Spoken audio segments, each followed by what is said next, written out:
Salam and welcome. Thank you for joining me in the English reading of the Holy Quran, translation and commentary by Abdullah Yusuf Ali, published by the IPCI International. Okay, this is simply a revision for the Muslims and an introduction for those Muslims who are curious about Islam. So please remember, when you approach the Quran, you must approach it with heart, mind, body and soul that is clean. That means take a full body shower, right? None but the clean shall touch it. That means clean body, mind, heart and soul.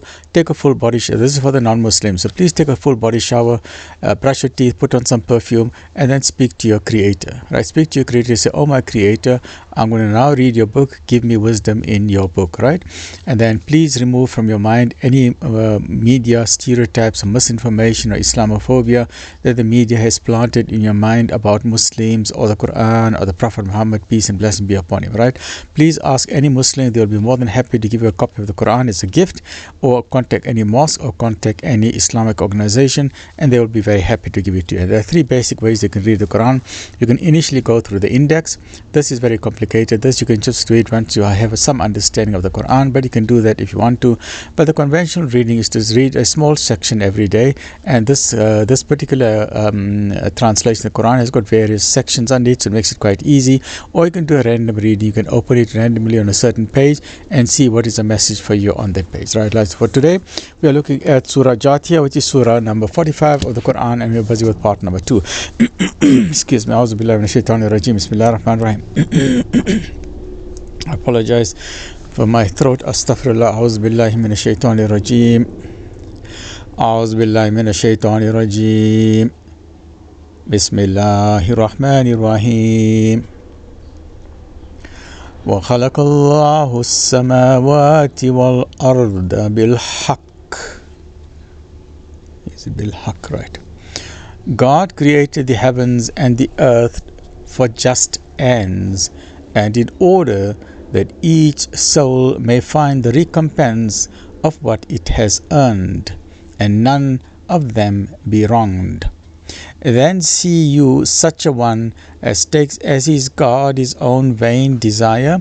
So once again the Quran re-emphasizes this beautiful concept of Tawheed, the basic principle of Islam, that there is only one God, right? That means you cannot take any other deity as your God. Don't even take your own ego or your own lusts and your own desires as an object of worship. Then see thou such a one as takes his own God. Let me read it again. Astaghfirullah. Then see thou such a one as takes as his God his own vain desire. God has, knowing him as such, left him astray and sealed his hearing and his heart and his understanding, and put a cover on his sight. Who then will guide him after God, after Allah has withdrawn guidance? Will you not then receive admonition? Because if Allah withdraws the guidance, there's no one to guide, right? And then when you say, Ya Allah, please do not forsake us, no abandon us, now that Thou have guided us. Ameen, Rabbil Alamin, Alhamdulillah, Rabbil Alamin, Shukr, Alhamdulillah. Oh Allah, thank you for guiding us to Deen al-Islam. And they say, what is there but our life in this world? We shall die and we live, and nothing but time can destroy us. But of that they have no knowledge, they merely conjecture. When our clear signs are rehearsed to them, their argument is nothing but this. They say, bring back our forefathers if what you say is true. Say to them, O Muhammad, Qul, it is God who gives you life, then gives you death, then he will gather you together for the day of judgment, about which there is no doubt, but most people do not understand. To God, to Allah, وَلِلَّهِ مُلْكُ السَّمَاوَاتِ وَالْأَرْضِ. The mulk belongs to Allah. The mulk, the entire dominion of the heavens and the earth belongs to Allah. The entire universe, everything between the heavens and the earth, everything between that and everything beyond that, everything belongs to Allah, the Creator Supreme, the owner of the entire dominion. That means in the earth, everything belongs to Allah. America belongs to Allah. Russia belongs to Allah. China belongs to Allah. Everything belongs to Allah, right? To God belongs the dominion of the heavens and the earth, And the day that the hour of judgment is established, that day will the dealers in falsehood perish. And you will see every sect bowing the knee, and thou will see every sect bowing the knee.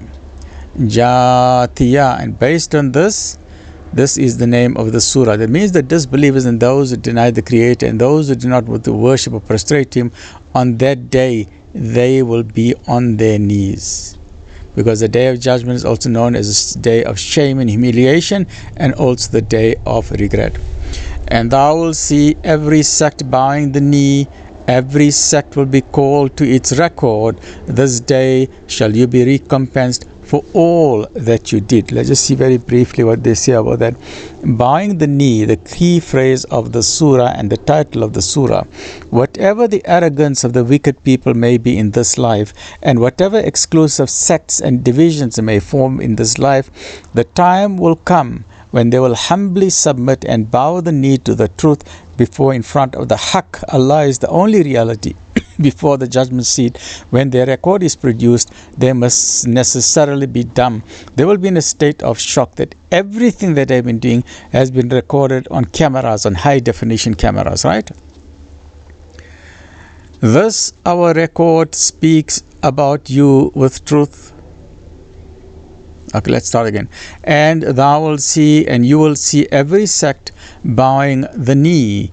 Every sect will be called to its record. This day shall you be recompensed for all that you did. This our record speaks about you with truth. For we will want to put on record all that you did. Then as to those who believed and did righteous deeds, their Lord will admit them to His mercy. That will be the achievement for all to see. And we make dua that Allah subhanahu wa ta'ala in His grace, in His mercy and His rahmah includes us and the ummah into this category of the highest achievement. Ameen Ya Rabbal Alameen. But as to those who rejected God, to them will be said, were not our signs rehearsed to you? But you were arrogant and were a people given to sin. And when it was said that the promise of God was true, and that the hour, there was no doubt about its coming, you used to say, we know not what is the hour. We only think it is an idea, and we have no firm assurance. Then will appear to them the evil fruits of what they did, and they will be completely encircled by that which they used to mock at. It will also be said, this day we will forget you, as you forgot the meeting of this day of yours, and your abode is the fire, and no helpers have you. This because you used to take the signs of God in jest, and the life of the world deceived you. From that day, therefore, they shall not be taken out thence, nor shall they be received into grace.